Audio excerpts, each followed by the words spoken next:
If you're about to build your first PC ever, you've probably went on YouTube, searched up how to build my first PC, and you've seen 1 hour long videos. We're gonna keep it simple. I know when I built my first PC, this is a video I needed. So tap the like button if this helps and make sure you subscribe. So to start it off, checklist. You need your graphics card, you need a motherboard, you need your RAM as well. In my case, I've got 32 gigabytes. You're gonna need your cooler as well, your power supply as well. I have an 850 watt power supply. Building this in the Fractal North case, it is sexy. And obviously also, don't forget it, you need your storage. I have an M.2, I'd really recommend it, not getting one of those hard drives. They're kind of old. And optional as well, you guys also wanna be getting yourself some thermal paste. And one more thing, Windows. All you guys need to do is go online, put Windows on a USB stick. Definitely gonna want Windows of some sort planned. All right, let's get right into it. So first things first, we're gonna grab our motherboard right here.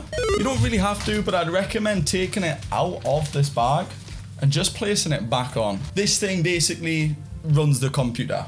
Now what you then want to do is grab the CPU. Essentially, this is the brains of it all. And the graphics card is like the muscle of a computer. So this is mine here, the Ryzen 7 7800X3D. So if you've got an Intel CPU, you actually won't have pins on that circuit thingy there. But because I'm doing AMD, there's actually so many pins there. There's a little triangle on every single CPU usually. So you can see that's in the top left-hand side of mine right here. And if I look at my motherboard, there's a small triangle right there. And boom, it's in. Again, be careful, take it down as low as it can. But if you give it a little wiggle, everything's fine and locked in. And now this part might seem as scary as well, but you want to bring back the cover down. You'll notice that this thing right here does not look normal. That's because it needs to come off. Bring it back down carefully.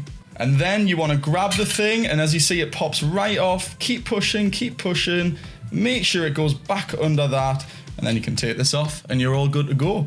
Now it gets easy, I promise. Next, you want to grab your RAM. These are these big sticks right here. So you can see this is our RAM area. We've got 1, 2, 3, 4 different slots. What you want to do is take down the second slot along and push down on both ends to unlock it. The second slot and the fourth slot are the fastest ones. Don't ask how, but all you want to do then is make sure they go in the second slot and the fourth slot. When you go to put it in, you might be like, uh-oh, if I put it in the right side, there's always a little notch. And if it doesn't slide right in, it's the other way around. So once you get it the right way around, make sure you're pushing on both sides directly down. And you'll hear a little click on both sides, just like that. Now grab your M.2 SSD or hard drive. If you guys are using an SSD or one of those big bulky hard drives, you're best looking at a quick different YouTube video, then jumping right back. And there it is, our little M.2 right there. It is absolutely tiny. Who would have thought you could put like 2 terabytes of stuff on this? This is where your M.2 slots in. So there's 2 screws on either end. You want to take both screws off. So what's going to happen is that screw's going to go right in that little notch there to lock it all in place. And then similar to the RAM, you'll notice that there's a slot right here that the side of the M.2 is just going to slot into. You'll notice that it does bounce a bit and you're like, oh God, I've broke something. You haven't. So just make sure it's in there, push on down gently, grab your tiny, tiny little screw yet again, and just get that back in. But once it's in, you're gonna grab your screwdriver yet again, and then screw it on in. Boom, just like that, it's locked in, nice and easy. Grab this original little thing that was sticking on top of the M.2 area. There's always gonna be this little protective film thing that has to come off. This actually keeps the M.2 cool. They don't really get that hot, but screw this back on top and we're ready for the next step. Motherboard all done. It's time to get it into your case. All right, here it is.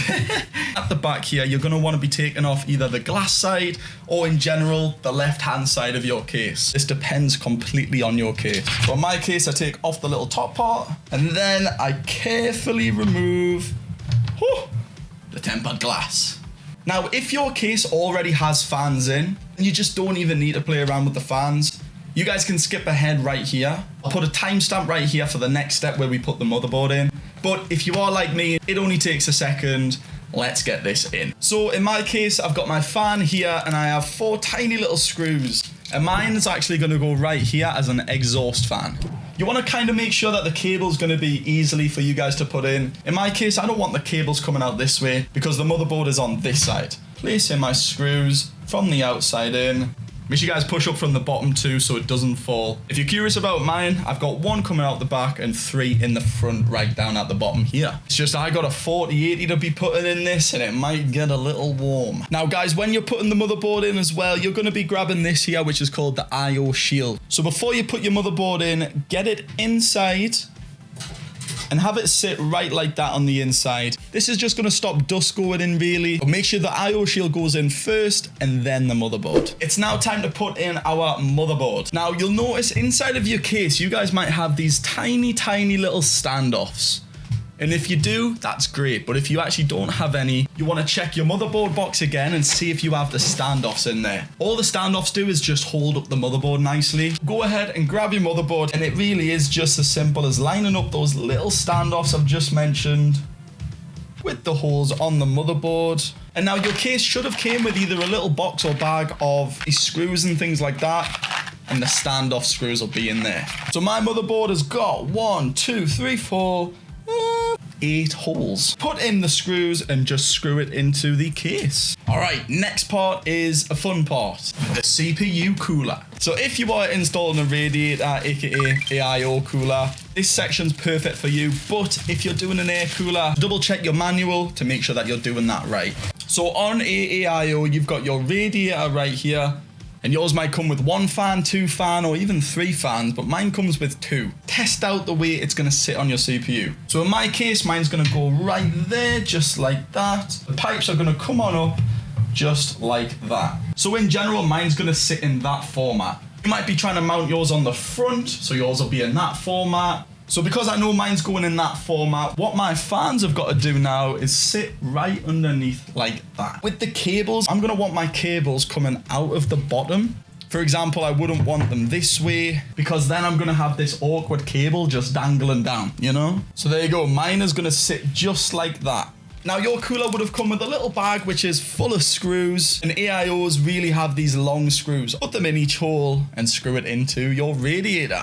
As we know, we've got AMD CPUs and Intel CPUs. The weird thing is they all require different brackets. So for example, in my cooler box, in this bag right here, it says AMD, as you can see. So on the motherboard, I've actually got these bracket things that actually need to come out, just so that I can put in my own cooler.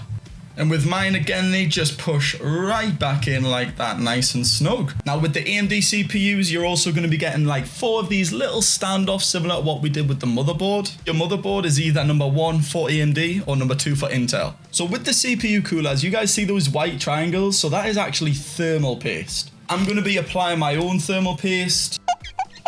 And just like that, it's all gone. So it comes in this tiny little syringe thing. What I'm gonna do is put a little dot right in the center and make a nice X. Okay, mine definitely did not turn into an X. Simply place it onto the CPU standoffs that we put in before. Once it's been placed on, you wanna make sure that you screw it in equally. Now we gotta get the radiator onto the top of the case. So on my radiator, it's gonna be taking these long screws again. So place it in through the bottom, and then go ahead and screw it on in.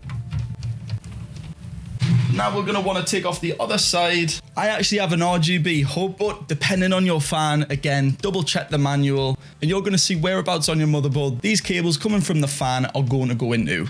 But in my case, they go into this one hub right here. It's kind of handy. Getting back to our power supply. The power supply seems so overwhelming because, well, what you guys are going to want to do is grab your power supply like this, place it on top, and you'll see that certain holes line up. Then with the power supply, you should have a few screws that it came with. There's one more thing we got to do before we put it on in, and that is our cables. So with your power supply, should have came a hell of a lot of cables, and they're all labeled nicely, so don't worry. You guys are going to want this big one right here, which is for the power supply, and that's going to go in that slot there. Stick it right into the power supply like so. Mine also has a little extra one. The good thing is though, they're all labeled nicely. For example, with motherboard. Next up is CPU. And my CPU also takes 2. Now what you want to do is power the graphics card. Once you've got those cables in, you can grab the whole rat's nest and now carefully feed it through the hole. And then guys, it's just going to drop in like that. I recommend then making sure you've got all of these awkward cables out of there Then you can screw in the guard just like that. So now at the back, we've got all our cables right here. Now, the fun part. The graphics card.